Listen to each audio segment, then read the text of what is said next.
We're excited to have you with us on the second edition of the AXA Live Innovation Talks, dedicated to key innovation topics such as health, financial inclusion, climate, with prominent leaders, entrepreneurs, experts. So don't hesitate to ask your questions on social media, YouTube, LinkedIn, Twitter. Today's theme is climate change. Obviously, even if it was overshadowed by the COVID crisis, it remains the key topic of our days. It's on all political agendas. It's on the agendas of many organizations, and notably AXA. AXA has made it one of its 5 key strategic priorities in its plan to 2023 and probably beyond. So without further ado, let's dive into the topic and find out how innovation can help in the battle against climate change. So to do so, I have the pleasure of having 3 guests with me. Veronique Andrieux, who is the CEO of WWF France. So WWF has been active since 1961 and in France since 1973 to fight the threat of climate change and build a more sustainable, more resilient future. WWF is active in more than 100 countries, supported by 6 million members. So I'm looking forward to hearing Veronique share her insights on working with corporates and on making climate protection a business priority. My second guest is Emmanuel Lagarrigue. Hello, Emmanuel, who is the Chief Innovation Officer at Schneider Electric. Schneider Electric has more than 135,000 employees, more than 25 billion in revenues, and Emmanuel is a member of its Global Executive Committee. And among his missions, he has the direct responsibility of Schneider Electric's energy transition businesses, including microgrids, e-mobility, solar power, and the energy transition hub. And finally, my third guest is Antoine Denoix. Hello, Antoine, who's the CEO of AXA Climate, a unit dedicated to enabling businesses to adapt to climate change through innovative solutions that combine parametric insurance, real-time alerting services, and adaptation consulting. So welcome to the 3 of you. And if that's okay, I'll start with a question to Veronique. Veronique, can you present to us the role of WWF in the fight against climate change? Well, yes, thank you. Hello, everyone, and hello, Alban and other guests. So WWF mission is to fix the broken relationship with nature by addressing its root causes, the root causes of nature loss. And those are climate change, deforestation, overexploitation of natural resources.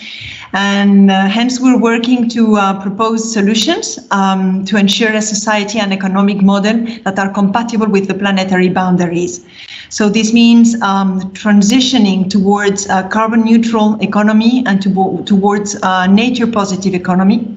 And that means to build a sustainable economy and a resilient society. So this means shifting the ways we produce, we consume, and we live. And that means profound change for everyone.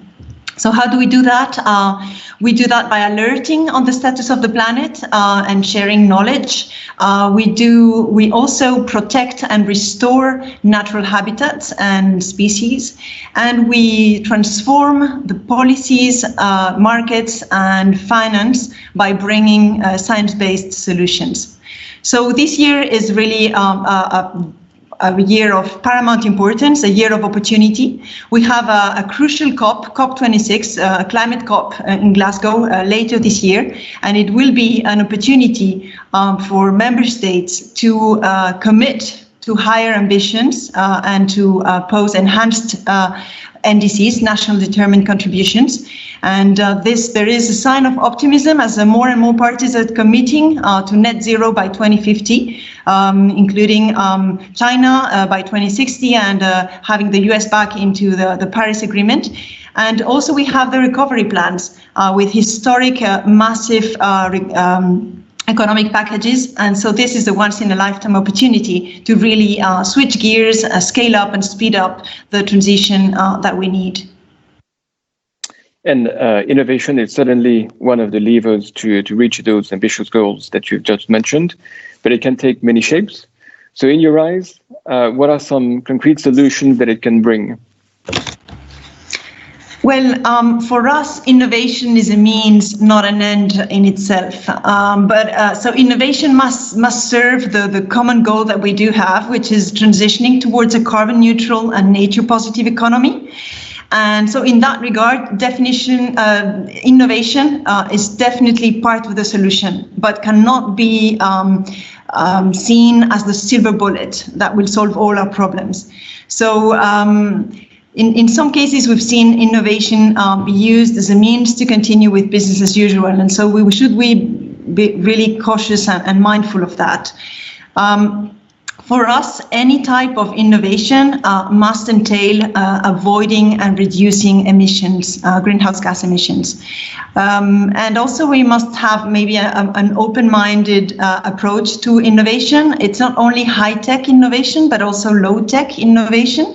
And so that might mean doing things differently, actually. So, for instance, if we take the energy transition, if we take a country like France, transport and mobility is a key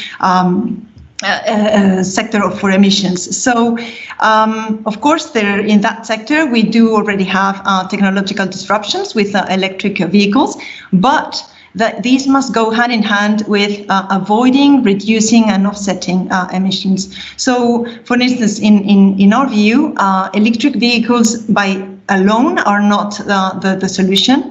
They must go hand in hand with less and better mobility. For instance, car sharing, taking the bus, riding a bicycle, and of course, lighter and less polluting vehicles. So this is just an example of different ways of doing things. So it's about doing less and better.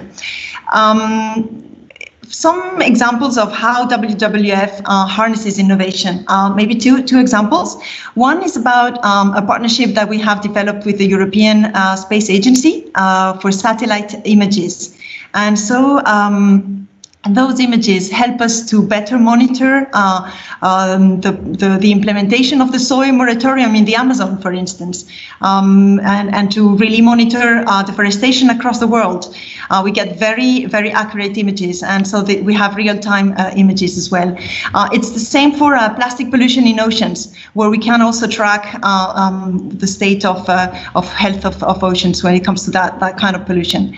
Another example is nature-based solutions. As you know, forests, wetlands, grasslands, oceans are all carbon sinks, and so can help us mitigate climate change. So we've been restoring mangroves at scale in Madagascar. And this brings also co-benefits in terms of biodiversity and also human development, livelihoods, and access to water. So we've been, for instance, if we take Madagascar, coastal communities have benefited from better livelihoods because they have crabs and fisheries that they can sell, and also better food security. And also in terms of biodiversity, mangroves are crucial when it comes to the water cycle, regulating the water cycle, and also for fishery nurseries and spawning. So, and of course, as a carbon sink. And well, maybe a last benefit from mangroves is disaster risk management when it comes to inundations and other kinds of floods to coastal communities. So these are two examples of innovation. And a very, very clear example. Thank you very much, Veronique. We have a question on the live chat from Nicolas. I think it's for Emmanuel. So Emmanuel, what if innovative solutions does a company like yours, Schneider Electric, develop to take on this challenge, and with the examples that Veronique just gave in particular? Hi everyone, and thanks for the question, Alban and Nicolas. Look, in a large corporation, you usually have two types of innovation. You have what we call at Schneider Electric innovation at the core, that's the innovation that makes you better at what you do today. In the business models, with the current technologies, with evolutions of technologies, and that's what makes you more competitive in an environment. But that's what makes you better and giving better returns and value to your customers, your shareholders, and your employees. Now, if you just do this, that's definitely not enough. You also have to tackle what we call innovation at the edge, which is disruptive innovation. And then back to what Veronique was saying, we are a bit too much in business as usual when it comes to climate change technology. Look at the solutions that have been deployed so far in the world. Everybody now understands that that's not going to take us to the below 2 degrees and let alone to the below 1.5 degrees. So we have to think differently a number of things from a technological standpoint and from a business model standpoint. So examples, today there's a proliferation of large-scale renewable power. That's good, that helps. But if you think about it, that's about applying new technologies on an old business model of centralized power and very big supply chain controlled by a few. The same could be said about some applications on hydrogen. Today, there's a lot of buzz on hydrogen in Europe today. Hydrogen makes a lot of sense in terms of innovation and changes towards a lower carbon intensity, but there's also a lot of business as usual protection from many corporations that are still refusing to see that disruptive innovation is going to be a mean to an end in that climate change, that fight against climate change. Thank you very much, Emmanuel. So I'm turning now to you, Antoine. So for you, what does it mean for insurance? How do innovative tech solutions impact insurance? Thank you, Alban, for the question. I will take one concrete illustration, which is satellite images. Satellite images is a great opportunity for insurers to trigger immediate action to protect our customers. Because we have now, with new constellations, better revisit time, higher accuracy of resolution. So I will give you one example of that, which what we call parametric insurance. Now at AXA Climate, we can trigger a payout for customers after a few hours based on what we call climate-related indices. It can be wind speed for tropical cyclone, peak ground acceleration for earthquake, temperature, etc., etc. Two examples. In agriculture, we can help farmers when there is drought and there is a lack of moisture with impact on yields. We can trigger immediate payout for farmers, and also for communities in emerging countries, Alban, we can trigger immediate payouts for communities after an extreme event like tropical cyclone, and having a large volume of liquidity and cash can significantly reduce the loss for communities and, above all, improve the recovery of the community impacted by climate. So it's a good illustration of a great product leveraging a great technology at the service of the protection of customers.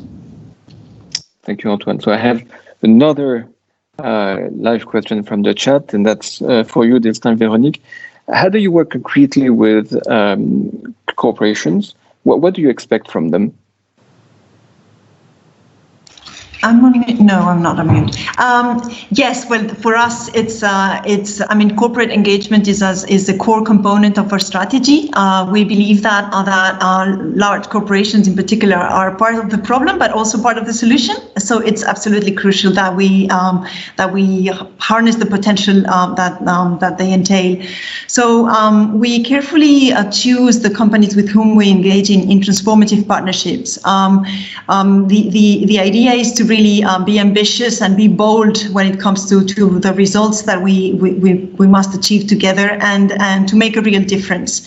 And so we challenge companies. We have a kind of a critical friend stance, and so the idea is to make them improve their policies and practices internally, so that they are also as front runners setting the example and setting like new benchmarks that would trigger a knock-on effect on their respective respective industries and sectors.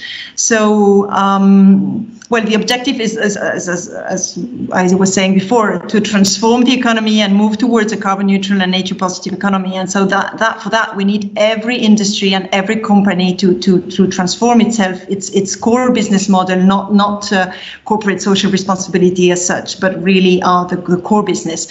And for that, we work with a number of different sectors: food, construction, automotive, and of course the finance sector. Because for us, finance has a very important responsibility and role to play in enable the transitioning.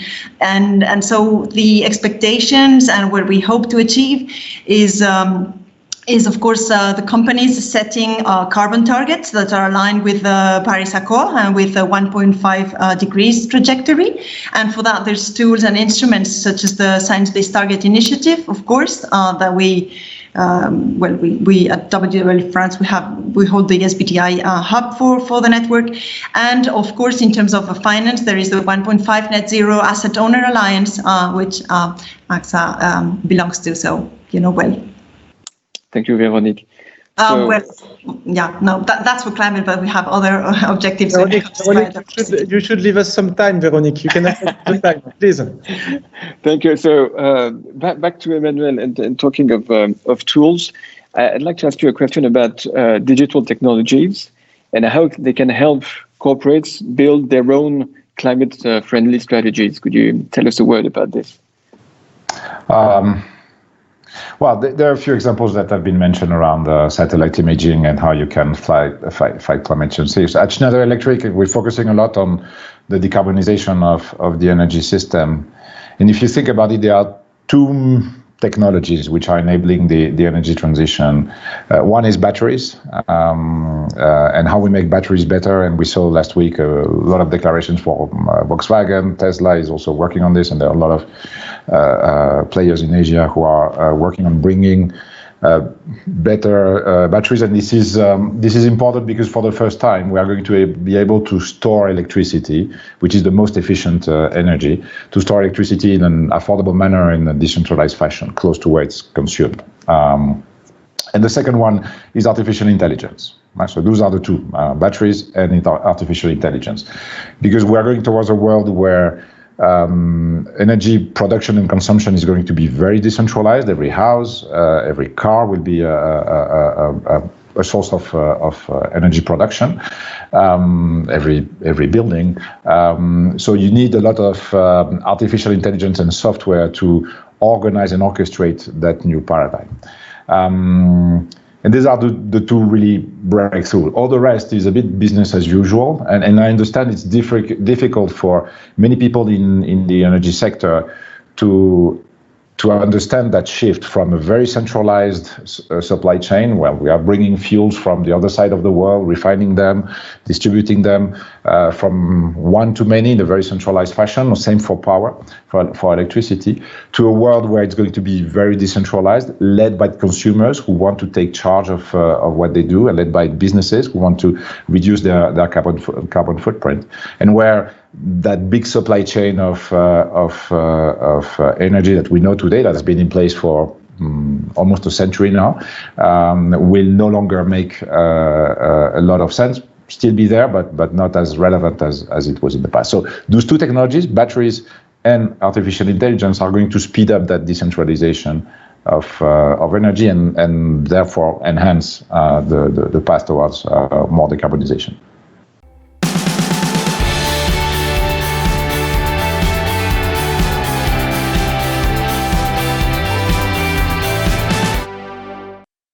So Antoine, back to you. In terms of adaptation, what do you do as a prevention player more globally?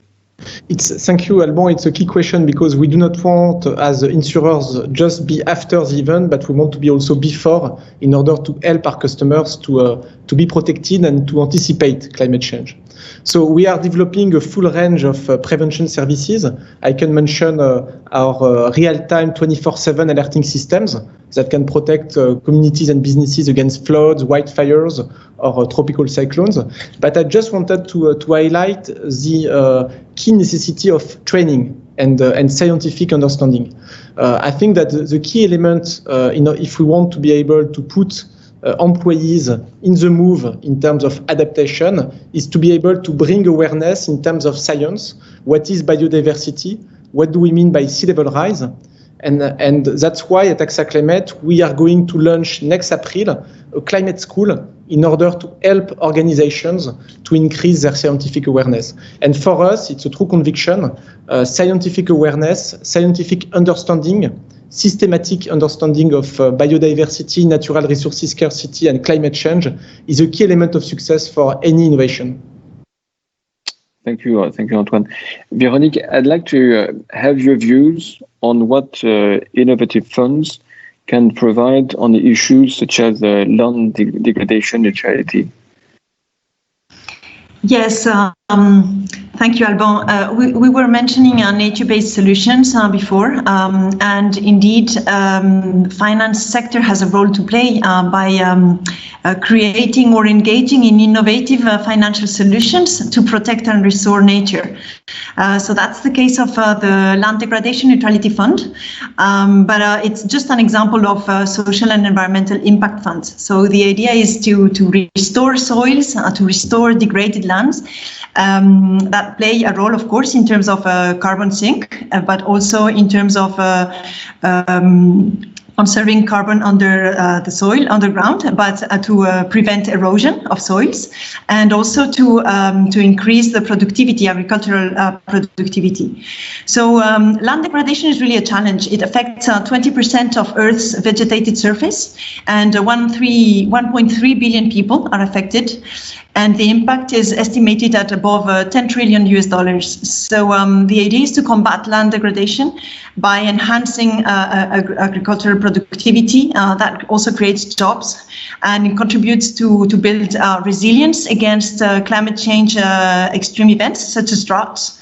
And it stores carbon in the soil and prevents soil erosion.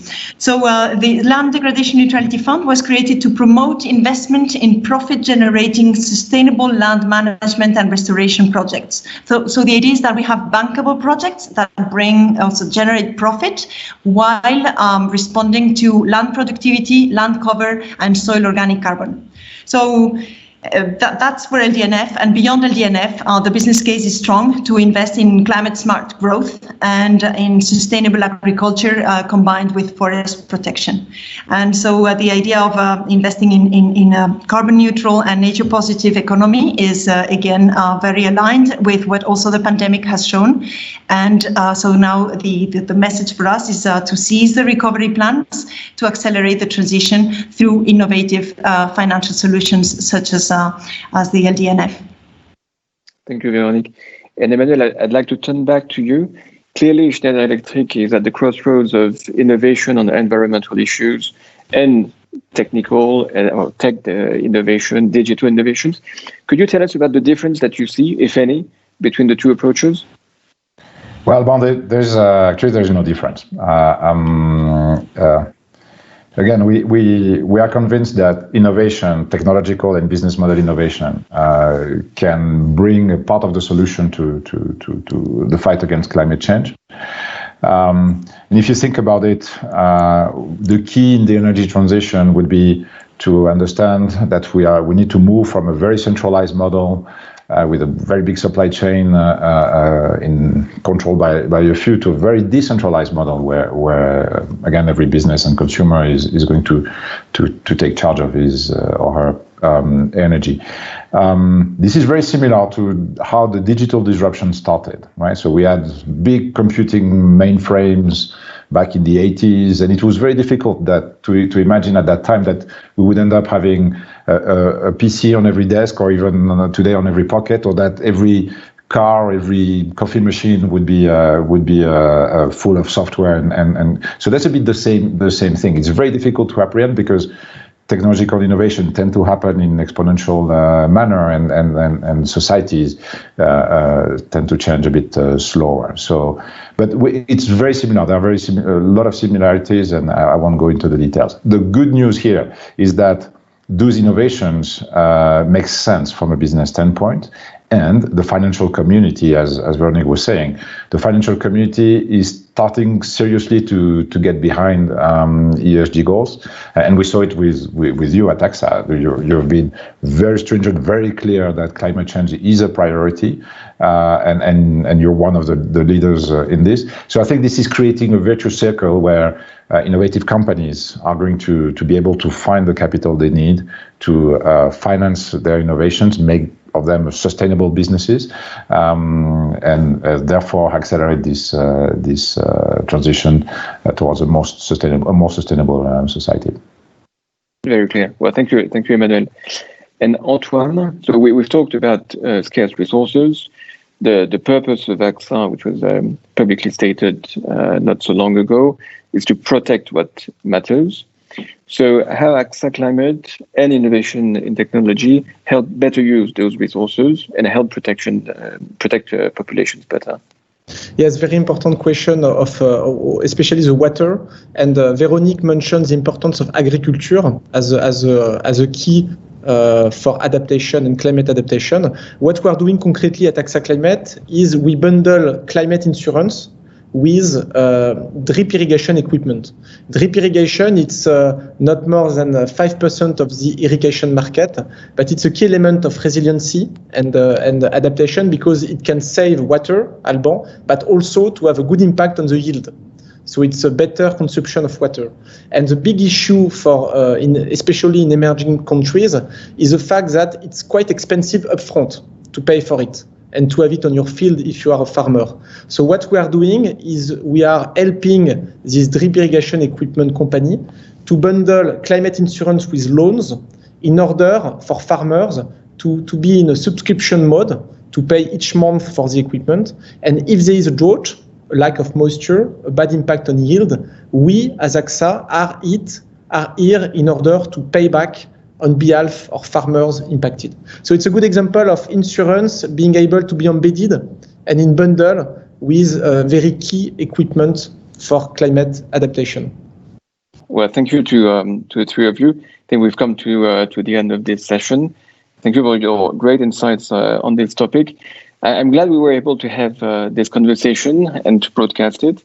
So protecting our planet is crucial, and I hope that the conversation that we just had demonstrates that innovation can clearly help in that goal, and that we need to change the old ways of doing things through the services, the solutions that you have described, and that we can build. So I think it's a prerequisite for any work from now on to find solutions.